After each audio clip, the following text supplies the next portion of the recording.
Madame, monsieur, bonjour. Bon réveil. Vous êtes déjà réveillé, vous avez suivi le journal.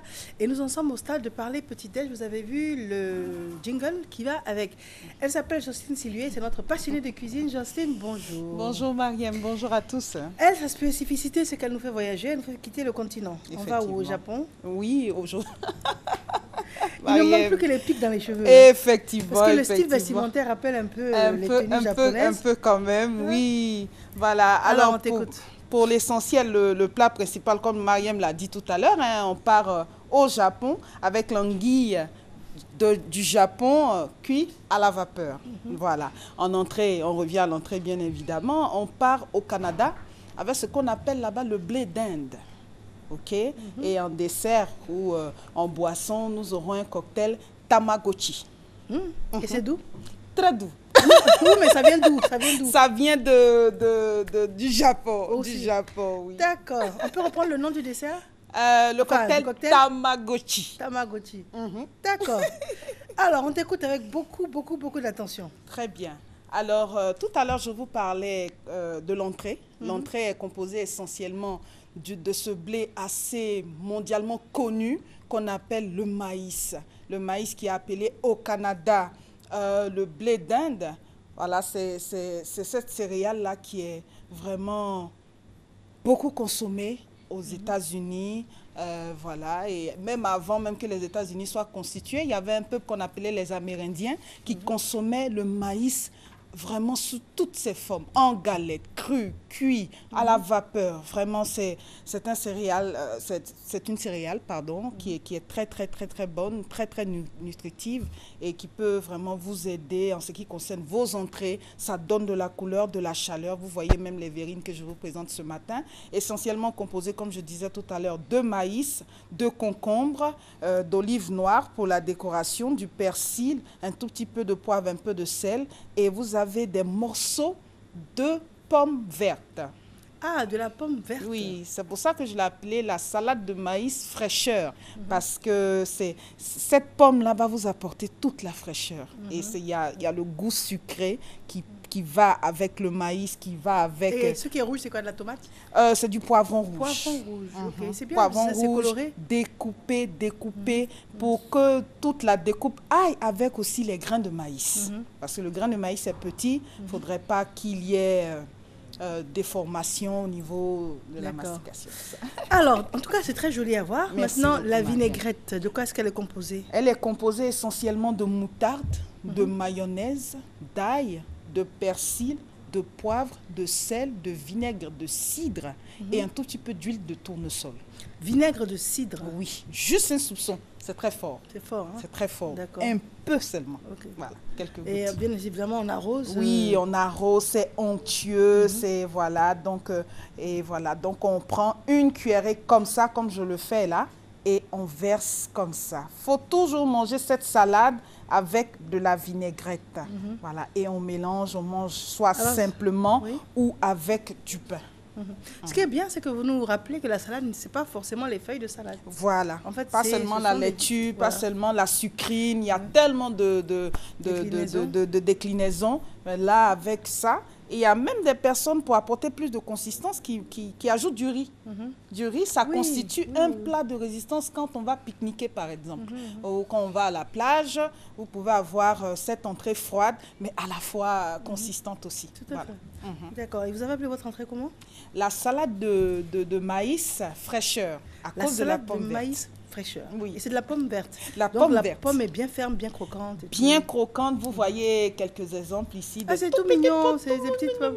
Elle est bien, Jocelyne. Elle fait toujours des efforts pour trouver des trucs. Voilà. Et ça, c'est sur commande? Non, pas. C'est notre spécialiste commande. Oui, non. Pour ça, il n'y a pas de souci. Vous pouvez avoir ça sur le marché, partout. D'accord. Très bien. On continue avec le plat qui nous vient du Japon. Oui, le plat principal, pardon, le plat de résistance, hein, c'est l'anguille du Japon. Alors, cette anguille-là est particulière. C'est un poisson. C'est un poisson qu'on appelle Anguilla japonica. Voilà. Donc, ce poisson est très long.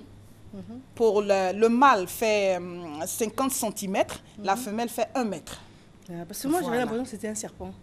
Effectivement, il ressemble vraiment à un serpent. C'est pour ça qu'on fait cette présentation. Parce qu'imaginez l'anguille présentée, roulée comme ça, je ne pense pas que vous allez manger. Donc les Japonais ont trouvé cette astuce-là de détailler le poisson. C'est pas un serpent, c'est un poisson. Non, non, c'est un poisson. On l'appelle souvent le poisson courant.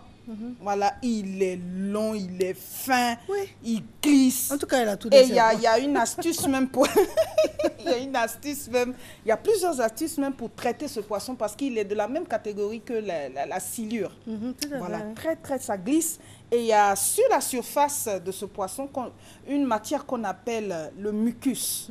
Alors, c'est une matière un tout petit peu venimeuse pour des personnes qui ont des plaies sur les mains. Donc, pour traiter le poisson avant d'avoir ce résultat-là, vous prenez votre anguille, vous la trempez dans de l'eau tiède. Tiède, pas très chaude à cause de vos doigts. Voilà, tiède, vous attendez un peu et vous allez voir. Vous prenez le poisson comme ça par la queue et vous tirez comme ça. Vous allez voir une matière comme du caoutchouc. Oui, c'est gluant comme ça. Franchement, très gluant. On appelle ça le mucus. Voilà, faites ça avec les mains protégées pour ceux qui ont des plaies ou pas. Voilà. Ensuite, vraiment aimer les anguilles pour ça. Mais c'est de là que vient l'expression anguille sous roche. Anguille sous roche. Parce que l'anguille aime bien se cacher sous les roches. Oui. Donc quand on dit qu'il y a quelque chose qui n'est pas clair, là, on dit il y a anguille sous roche. Anguille sous roche. Merci de nous rappeler. Merci beaucoup, Marième. Alors donc, cette particularité-là, ce poisson-là se cuit à la vapeur. Et pour ceux qui aiment bien les grillades, vous pouvez faire griller après. Mais aujourd'hui, vous l'avez à la vapeur parce qu'on connaît toutes les vertus que constitue la cuisson à la vapeur. Voilà. Donc, vous découpez votre poisson et vous mettez ça dans une passoire. Il a quand même une peau. Oui, il a... Bon, ça dépend. Non? Si vous voulez vous enlever ou bien vous laisser. Là, j'ai laissé. Là, parce qu'on ne peut pas tourner. D'accord, ok. Sinon, on va voir la peau. J'ai laissé la peau. Tournez. Ok. J'ai laissé la peau. Ok. Ah, d'accord. Oui, là, on voit très bien. J'ai laissé la peau. Donc, vous pouvez soit manger la peau, manger avec la peau ou enlever la peau. D'accord. Voilà. Ça dépend de vous. Maintenant, ce que j'aimerais savoir, la marmelade qu'il a dessus, c'est quoi? Oui. Alors, là, on est au Japon. Vous savez que les Japonais ont comme assaisonnement de base la sauce soja. La sauce soja et la sauce soja. Alors, vous avez la sauce soja et du piment. Parce que ce poisson se mange très pimenté. Ou pas, pourquoi? Ça dépend. Il est fade? Un tout petit peu fade. Il est fade. Il est un tout petit peu fade. Voilà. On sait tout ce que nous traversons actuellement. On doit s'habituer à tout manger, sauf ce qui nous est interdit. Donc, goûtons un peu à l'anguille. Voilà, on peut l'assaisonner comme ça. Un tout petit peu de sauce soja, de l'ail, du poivre, du sel. Et voilà. Les sauces soja, c'est déjà salé? Juste un peu. Parce que le poisson, on ne met pas le sel. Comme on dit, on ne fait pas une marinade sèche avant de mettre le poisson à cuire à la vapeur. On le met cru comme ça. Cru, pour que tout ce qui est excédent, tout ce qui est, voilà, ruisselle et voilà. D'accord. Alors, le mélange, c'est soja, piment, un tout petit peu de sel, du poivre et de l'ail. Et notre boisson? Voilà. Et notre boisson, le cocktail Tamagotchi. Tamagotchi? Oui, le cocktail Tamagotchi a été inspiré d'un jouet au pays nippon. C'est un jouet qui ressemble à un œuf. Voilà, un œuf vraiment très manipulable. Il y a un tout petit bonhomme à l'intérieur. Il nous reste 30 secondes. Ok. Il y a un tout petit bonhomme à l'intérieur qu'on doit nourrir tout le temps. C'est celui-là qu'on appelle le Tamagotchi. Voilà, donc c'est un cocktail survitaminé pour cet animal-là. D'accord. Voilà, et ça a inspiré. Voilà. Et c'est composé de quoi? Composé de paraguaya, pêche plate. Vous avez de l'orange, du citron, de la purée de banane, un peu d'orange, comme je disais tout à l'heure, et c'est tout. Ça, c'est sans alcool. Sinon, orange, souvent, citron, purée de banane. Purée de banane, ananas. Et du jus de prune plate. Et, de pêche plate, pardon. Pourquoi les pêches plates? Pourquoi plate? Plate parce que ça vient de là-bas. Okay. Là-bas, il y en a vraiment à profusion. Voilà, il y en a vraiment beaucoup. Donc, on l'utilise dans les cocktails. Et cette fois-ci, je n'ai pas mis de saké parce que, alcoolisé, vraiment, je n'ai pas voulu. Voilà. Donc, sinon, souvent, on peut ajouter du saké. Donc, ça fait un cocktail Tamagotchi alcoolisé. Merci, on reprend nos valises, on revient à Abidjan. Oui, on revient à Abidjan, vraiment, vraiment, avec tout ce que nous traversons. On me joint au 02 74 61 84, le 02 74 61 84. Très bien. En tout cas, merci beaucoup pour ce voyage culinaire. Merci Marianne. Merci bien. Merci. Christelle Akoussa, il est l'heure d'une transition. On se retrouve juste après et nous allons parler d'un sujet qui concerne tout le monde. À tout de suite.